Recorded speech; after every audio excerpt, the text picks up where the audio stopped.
Hey, what's up, gentlemen? Chris here with Elite Level Leader, and in today's workout, I've got a 5-minute AMRAP for you, and it's going to be dumbbell and body weight only. Now, an AMRAP is as many rounds or as many reps as possible within a specific amount of time. So what we're going to do is we're going to go ahead and we're going to set a clock for 5 minutes. Then what we're going to do is we're going to repeat a sequence of movements for that 5 minutes until the 5 minutes is up. Once the 5 minutes is up, you're going to go ahead and rest for 1 minute. Then we're going to repeat actually 3 sequences of that 5-minute AMRAP with that 1 minute rest in between. All right, guys, so go ahead and set that clock for 5 minutes, and we're going to start off here with 10 dumbbell devil press. So I'm going to head back here. We need 2 dumbbells for this movement. And first off, I'm just going to set them on the ground while I kind of go over what the devil press movement is. So first off, you're going to start with these dumbbells on the ground, really pretty much close to each other, maybe just about shoulder width apart or even a little bit closer, down between your legs.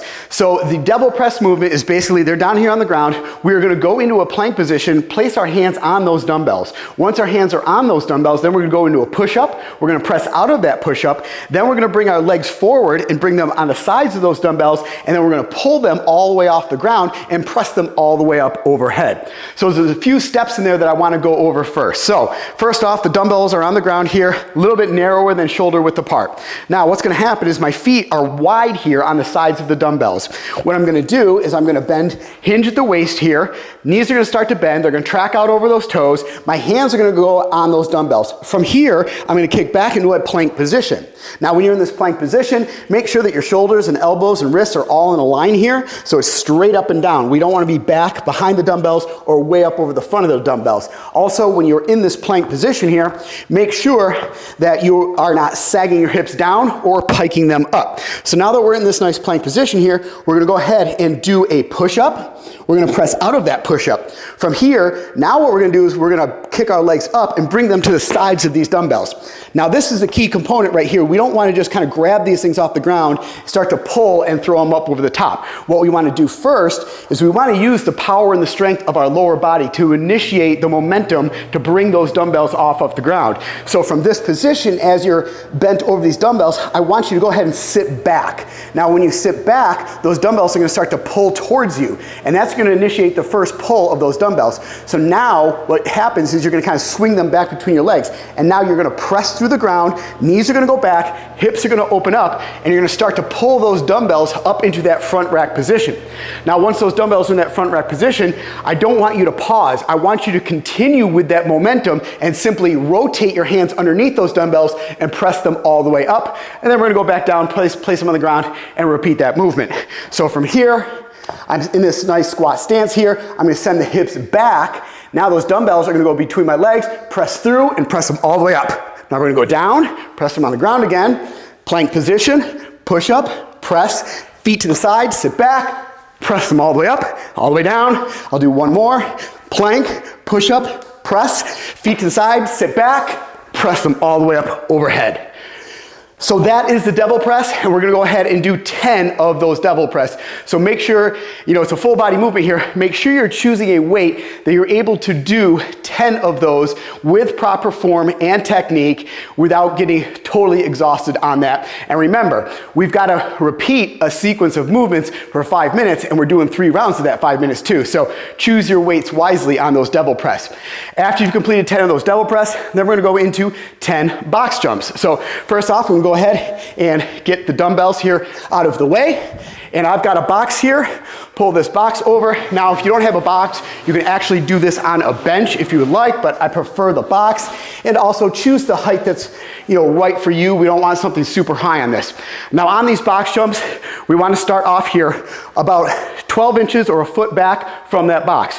When you load up the hamstrings and glutes on these box jumps, you're going to slightly bend in those knees. From here, chest is up. You can actually use your hands a little bit to kind of swing and get some momentum so you could jump up onto this box. So from here, we're going to squat back, jump up onto the box, stand fully upright, open up those hips at the top, and then step back down. Once again, jump up on the box, stand fully upright, open up those hips, step back down. I'll do one more. Jump up in the box, stand fully upright, and right back down. A couple things I want to talk about here on these box jumps. Make sure that you're using proper form and you don't get injured. What I want you to do is when you jump up on the box, make sure you're getting full foot placement on the top of this box. That means heel to toe all the way on the top of this box. We don't want you at midfoot, and we definitely don't want you just to jump up with your toes. Chances are your toe will slide off of there, you hit your knee, hit your shin, and you don't want to do that. So you'll go ahead and end up doing 10 of those box jumps. After you've completed 10 of those box jumps, now we're just going to go into 10 classic push-ups. Now, a couple ways you can do the push-up here. Typical movement, you're just going to have your hands on the ground. I prefer to do push-ups on dumbbells for a couple different reasons here. So I'm going to go ahead and grab 2 dumbbells and get them into position here.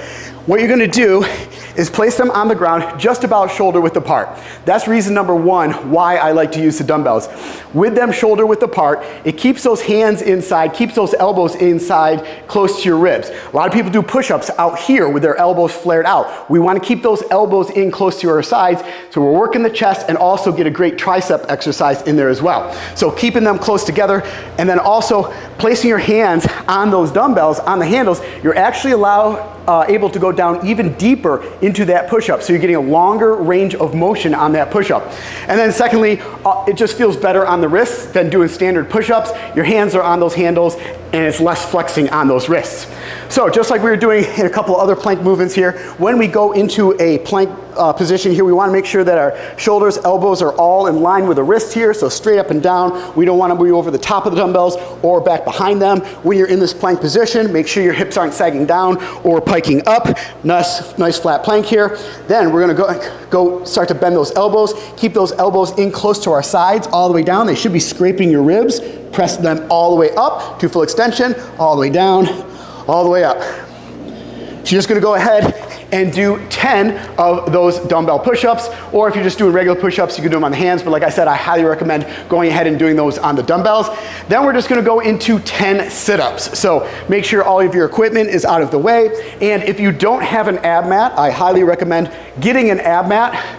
This is an ab mat right here, and basically what this does is you're able to put this on the ground right around your lower back, and that just gives you a little bit of support in your lower back as you're going back. If you don't have an ab mat, you can go ahead and just get a towel, roll that up, place that in your lower back, and that'll give you a little bit of support as well. So we're gonna go ahead, set this ab mat down here on the ground or your towel, whichever you're using. Place that right in your lower part of your back. Okay, feet together, knees together, legs should be at a nice 90-degree angle here. From here, we're gonna go back with our hands. Our hands are gonna touch the ground or the mat right between our ears or right next to our ears. And you're gonna come all the way up, and your hands are gonna touch right by the heels of your feet. So all the way down, all the way up, really engaging that core, squeezing those abs. We don't have to put those hands behind the neck. That actually puts a lot of strain on your neck. So make sure your head and neck is in neutral spine the entire time. So we're just gonna end up doing 10 of those sit-ups. Now that completes all the movements within this 5-minute AMRAP sequence. So what you're gonna do now is once you've completed those 10 sit-ups, you're gonna go back up to the top and you're gonna keep on repeating the same sequence of movements. The 10 dumbbell double press, the 10 box jumps, the 10 push-ups, and the 10 sit-ups. Keep repeating that sequence for a total of 5 minutes. Once the 5 minutes is up, you're gonna go ahead and rest for 1 minute. Then you're gonna do another cycle of the 5 minutes, rest for a minute, and do another cycle of that 5 minutes. So basically, this is a 17-minute total workout. All right, guys, that is your workout of the day. I will see you right back here in the battleground soon for your next workout. And to continue your training, and be sure to make sure that you visit EliteLevelLeader.com to learn more about our training programs and enlist today.